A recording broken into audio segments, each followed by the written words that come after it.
Time to talk some ACDC again, folks. I am Midnight Strike 3625, and today we are going to be taking a look at their third studio release, only released in Australia, Dirty Deeds Done Dirt Cheap. And for my own listening experience, I put Love at First Feel on there, but just know that that was not on the original Australian pressing. And the reason I have a burned copy of it is because the only Australian exclusive CD I could find for ACDC was TNT. All the other ones pretty much cost upwards in the hundreds of dollars, and really that's too much money for me to be spending on a single CD. It's highly collectible and highly rare, so if you're into that stuff, I guess you could find it cheaper on vinyl, I'm not sure. But to get into it, this is much different from the later copy that we would find with the horrendous cover art, in my opinion, later on down the line. So there's a couple of instances of differences with track listing and track ordering on this one versus this one, but other than that, it's essentially Dirty Deeds Done Dirt Cheap as you remember it. So to get started with the release spread, this one is very simple because all you need essentially for the bulk of the songs is Dirty Deeds Done Dirt Cheap.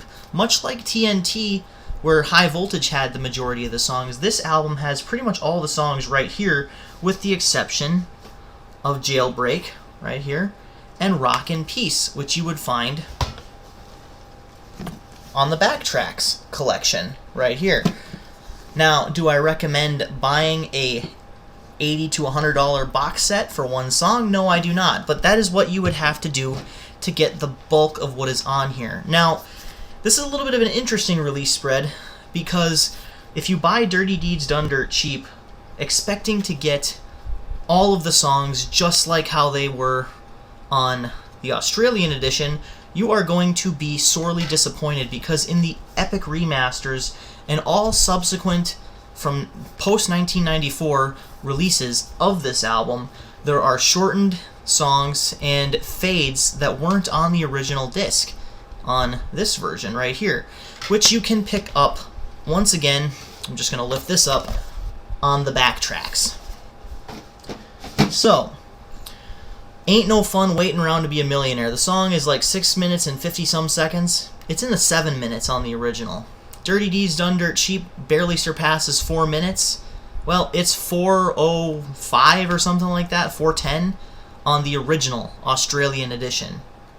So, there are a lot of unexplained reasons as far as why they faded out, why they edited a lot of the songs, and I don't want to really get into speculation because I myself don't know for sure.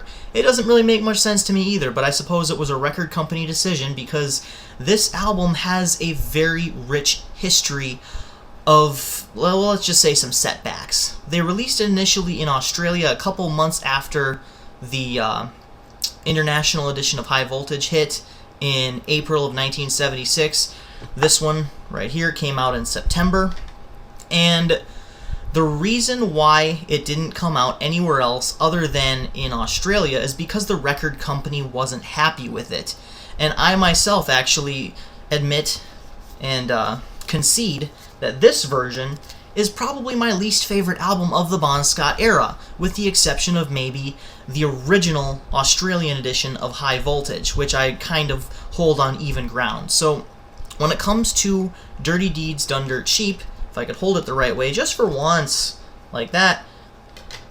When it comes to Dirty Deeds Done Dirt Cheap, my main problem is the fact that some of the elements and some of the themes that they explored on TNT, they just take that and run with it. I mean, if their first album was pretty much the band just trying to find their identity and experimenting with different genres, TNT was where they solidified it, and Dirty Deeds Done Dirt Cheap is just where they drove it into the ground. I mean, some of the riffs on Dirty Deeds Done Dirt Cheap are very derivative, and they sound very samey and similar to what was used on the past two albums, like the riff from Show Business, like the riff from Can I Sit Next to You Girl, Rocker, which was on TNT and on the international edition of Dirty Deeds Done Dirt Cheap. They all sound very much the same, and it kind of comes together to form a bar band album, essentially, that you would find on a jukebox for 50 cents back in 1976. Basically, it sounds like they are trying to find a bar-oriented blues rock and roll audience by just repeating the same riff over and over again. And I think the record company definitely caught on to that. Although I don't think it was worth pulling the entire album. I mean, come on. One of the biggest complaints about the original Dirty Deeds Done Dirt Cheap, hey, I held it upright that time, was the vocals, for some reason, by some of the executives at Atlantic Records. So they actually dropped the band from the record label and pulled Dirty Deeds Done Dirt Cheap off the shelves and said, sorry guys, the album doesn't cover it, or doesn't cut it. And Bon Scott actually almost lost his job as a result of the album. And in my opinion, I don't understand that, because this album has some of the best singing in Bon Scott's career. I mean, just some of the grisly vocals on Dirty Deeds Done Dirt Cheap, Problem Child with the bluesy suede, and of course the drunken vocals of Big Balls. And you know what? We don't even need to mention Jailbreak, because yes, Jailbreak is actually on this album as the closer.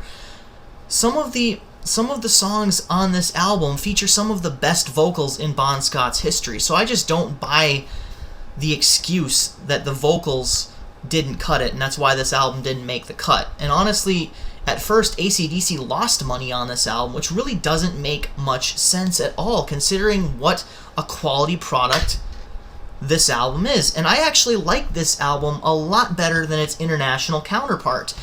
You know, even though I view Love at First Feel as one of the problem tracks, being, you know, too derivative and too samey on the international edition of Dirty Deeds Done Dirt Cheap, you know, listening to it, the album without it, just doesn't make much sense. I mean, it feels like it's missing something, if you will. So I added it to the end. In my opinion, I think Squealer was a better closer than Jailbreak. And on the original version, Jailbreak closed out the album. So I myself prefer my version right here with Love at First Feel closing out the album.